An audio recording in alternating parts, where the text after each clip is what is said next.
What makes Warren Buffett a great investor? Upgrading your skills. That could never go wrong. Like if you have extra cash, you want to also put in emergency fund. Yes. Yes. Yes. Like how much are we talking about? When you're more at ease around money, money comes to you faster and easier. Yep. The one lesson that I learned from Dan. What should be the best advice to manage extra cash? Do you have advice to invest in stock, real estate, or invest in our own business? Goes back to the wealth triangle. If when you have extra cash, now let's define what extra cash means, right? For some, if extra cash means a few thousand more per month, right? Or does it mean that you have extra 100,000 a year? Does that mean you have an extra $1 million a year?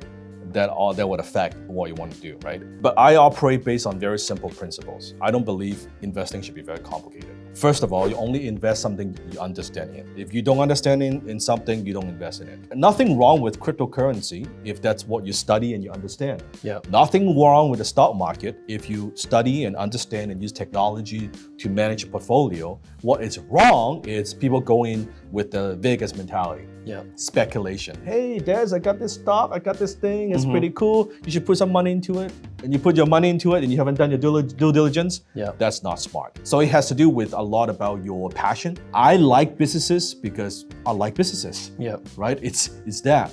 So I enjoy running them and growing them and using my creativity, intelligence to make something good. So I enjoy that. And for some, maybe they're like, I don't like to do that work. I prefer something more passive, not passive income, but something a little bit more hands-off. Yep. Then maybe just an index fund invest in the long term, that's fine. Or some kind of stock that pays dividends, that's fine. Or you don't mind doing a little bit of work and you buy property, you don't mind managing it and get some cash flow, that's fine. Yeah. So it has a lot to do with that. Not just do it for the money, but do it for what type of an investing vehicle that you like. I would say that's very, very key. Now, for extra cash, if we're talking about a few $1,000s more, my recommendation, as always, is to invest in the best investment in the world, to increase your earning ability, your ability to earn, your ability to learn. Yes. Right? So buy that book, invest in that course, go to that event or virtual or whatever it might be. Get smarter, upgrading your skills. That could never go wrong.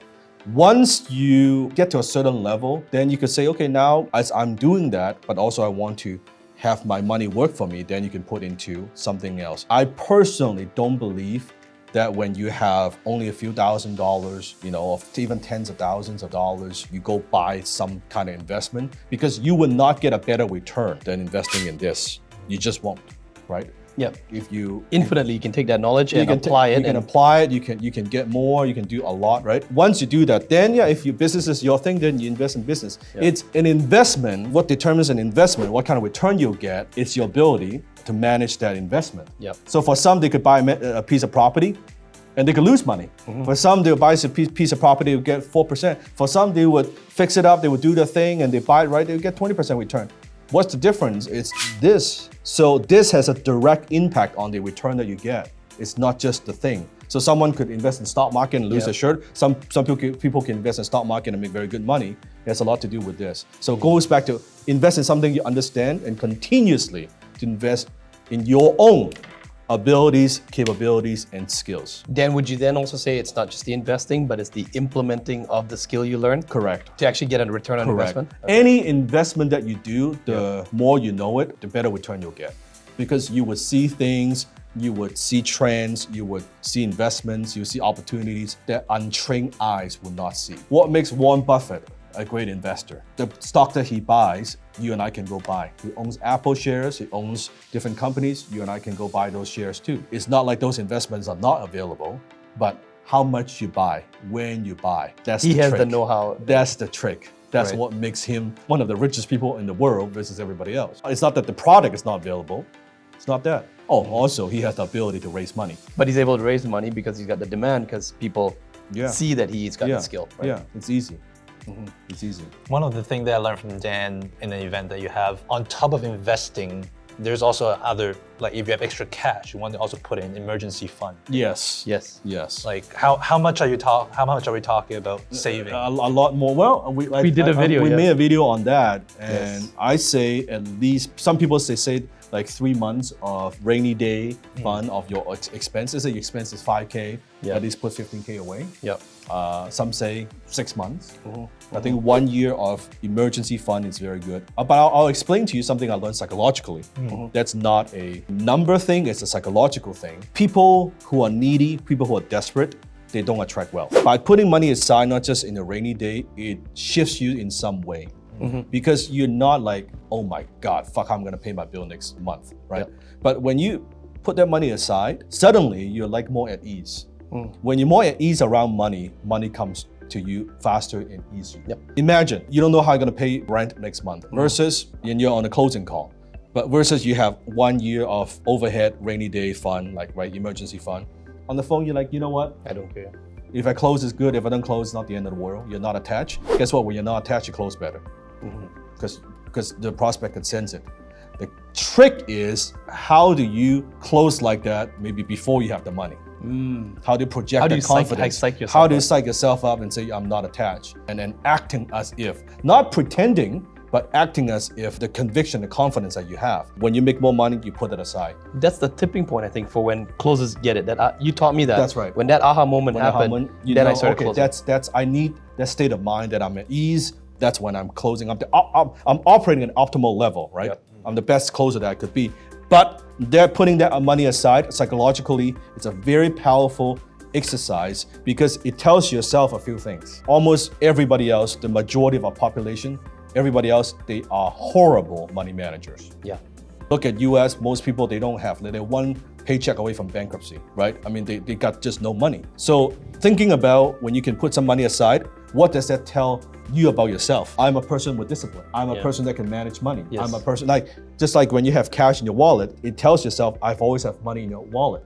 So it has a lot of psychological benefit. And you see that money accumulating bit by bit, bit by bit. I am not all about getting the maximum return, because there are things you can put in and get maximum return. Yes. I'm about how you feel about money and relationship with money and how you feel about wealth. Why I teach wealth triggers. Yes. Surround yourself, put yourself in an environment where you feel wealthy, dress wealthy, have things and items and artifacts in your environment that makes you feel wealthy. That works for me. So then, as an update, just to be vulnerable, those who watched that video, the update from that video when we filmed it, right? I felt what you just described probably in the last 6 months. Yes. I think maybe a week ago, you and I talked as well too. But even my wife at one point was having to contribute to the house fund. I no longer touch her money anymore. Yes. That money now goes into the That's very good. the 10%. Yeah, that's and I very learned good. it from you. Yeah. Backing up, for some of you who may not be, this may even seem like it's still too far away. The one lesson that I learned from Dan 4 or 5 years ago, put the $100 in my wallet. That's it. So I have the $100 in my wallet. That was a small one. Then it went to, we have a tenant that pays. I stopped spending the tenant's money. That cash gets saved. It gets put into a safe, like a safety deposit box. It's cash, but it had a compounding effect. It builds your self-esteem. Yeah, it was very small. It was like $1,000, then it became $4,000, $3,000, $4,000, $5,000. Now it's in the 5 figures, and wow, the sense of security. Like I'll text my wife a message. I'll be like, oh yeah, we Think have about this back much. then, how many years when you were running the restaurants, Yep. how many years of conditioning, we just kind of day by day, we don't know what's gonna happen next month. Yeah. The kids, a lot of uncertainties Uncertainty, and like just fears Yeah. around money versus now, it's nice. We don't have the 1 year yet, Yeah. but once that snowball starts to Yes. happen, I can feel the momentum picking up. It's like you are reconditioning your relationship with money. Yep. That's what it is. And most people have a horrible relationship with money. Money doesn't like them. They don't like money. They think scared money of is money. evil. They're scared of money. They don't know how to handle money. They don't know how to make money. They cannot manage money. They're just bad. And they wonder why they've got no money coming into their lives, because you picked up from your parents. If your parents are not good with money, chances are you're not good with money. So we need to relearn a lot of these habits and we define our relationship with money. It's not bad. It's not evil. It's just a tool, right? How you're going to use it. And in fact, it's a very powerful tool, right? It's a currency. And that habit helps a lot, just little things like that. So maybe action item for those of you very keen on, you're putting your foot down, you're drawing a line in the sand. This is the day you make a decision to change that. Between this dinner and the next dinner, Yeah. how about you just go back and watch that Buckets video, challenge you to find it. And don't say to yourself, don't lie to yourself and say, oh, once I make more money, I will put money away. No. That fucking never happens. Yeah. Okay, you're not putting away $1, $2, $10. You're not putting away $10,000. It's a habit that counts. Yeah. So if you're making 5,000, you're not putting away $50. Yeah. You think by making 10,000, you're gonna put away 100? It's not gonna happen. Actually, my kids we just set up their bank account. Yes, This last it's week. a habit thing. Yeah. So training them. It's the habit that counts. It's not the amount, because the amount would increase, but the habit, you could have someone making $1 million and still have not putting Bad money cash flow, aside. Look at doctors. Look at a lot of like high-paid professionals. It's not that. It's the habit that counts.